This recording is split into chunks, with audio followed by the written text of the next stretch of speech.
Nigeria's fuel subsidy story is a very long and complex one. Because Nigeria has never had a neat sequence where a fuel subsidy was simply introduced and then removed. For much of our history, the subsidy was created by government-controlled petrol prices being kept below the import costs. Imagine a country that produces millions of barrels of oil, but whose citizens have repeatedly had to queue for petrol, pay more for transportation, and watch the price of almost everything rise when the government touches the fuel subsidy. That country is Nigeria, and we have debated over the subsidy issue for more than half a century. Should government keep petrol cheap or stop spending public money to keep it cheap? Governments have tried to remove the subsidy, then they have brought it back. They have increased petrol prices, then they have reduced them after protests. In 2023, President Bola Ahmed Tinubu announced the most consequential of them all. But how did we get here, and was fuel subsidy hurting or helping the country? Let's start right at the beginning. But before we start, please like and subscribe for more videos like this. Okay, what is a fuel subsidy? A fuel subsidy is basically a government financial support designed to make something cheaper than it would otherwise be. For example, imagine the cost of getting a liter of petrol at the filling station is 500 naira, but the government wants Nigerians to pay only 300 naira. Someone has to absorb that 200 naira difference. That difference can come from government spending, NNPC finances, or other mechanisms. This is a basic idea behind the subsidy. Now, this story goes as far back as the 1970s. As an oil-producing nation, government increasingly controlled petroleum prices and kept fuel relatively cheap, but major price adjustments gradually occurred under different governments. In 1973, under General Yakubu Gowon, petrol prices increased. In 1976, under General Murtala Mohammed, they increased again. In 1978, under General Olusegun Obasanjo, they significantly rose again from 9 kobo to about 15.3 kobo per liter. But these were not necessarily subsidy removals in the modern sense. The government just control the prices rather than allow the Nigerian people pay whatever the market dictated. The relationship between the government-controlled prices and actual economic costs became the foundation for Nigeria's subsidy system. Then came General Ibrahim Babangida. During his administration, petrol prices were repeatedly increased. In 1986, petrol went from about 20 kobo to about 39.5 kobo. In 1988, it increased again. In 1989, there were further increases, and by 1991, petrol had reached about 70 kobo per liter. Why? The government argued that the cheap petrol was becoming increasingly difficult to maintain. Sound familiar? It should, because we have now been hearing the same argument for decades. In 1993, the NS Shoniko interim national government took an even more dramatic step. On the 8th of November, petrol rose from 70 kobo to 5 naira per liter, which was an enormous increase. Then came Sani Abacha. In 1994, his government increased petrol to 15 naira per liter.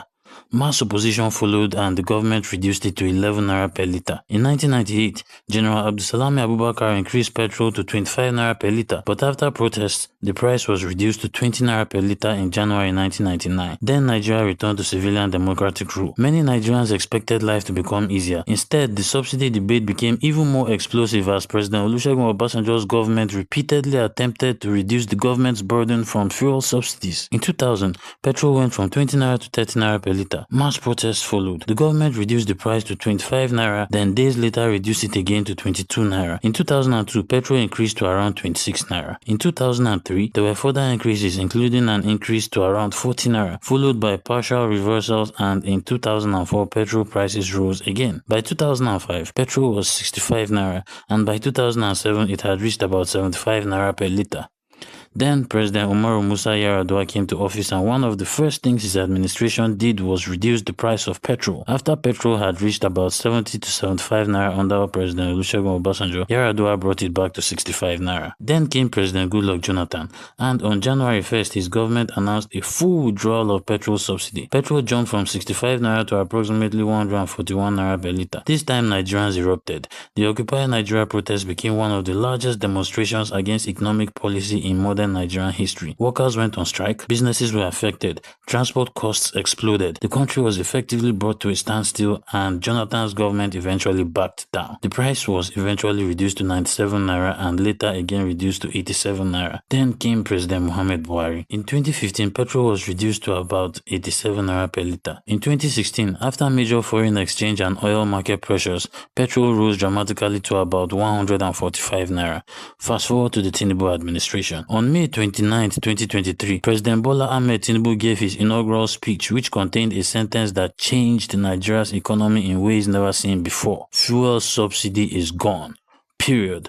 There was no gradual transition. The announcement immediately triggered panic buying and long queues at filling stations. Petrol prices jumped dramatically, and for millions of Nigerians, the effects were immediate. Transportation became more expensive. Food became more expensive. Businesses that depend on petrol generators faced higher operating costs. The government argued that Nigeria could not just keep spending enormous sums subsidizing petrol. At the time of recording this documentary, petrol under the Bola Tinubu administration has climbed to about 1,230 naira per litre. So, through all this, what happened to ordinary Nigerians? Did Nigerians become better off? The answer is clearly no. Fuel prices more than tripled.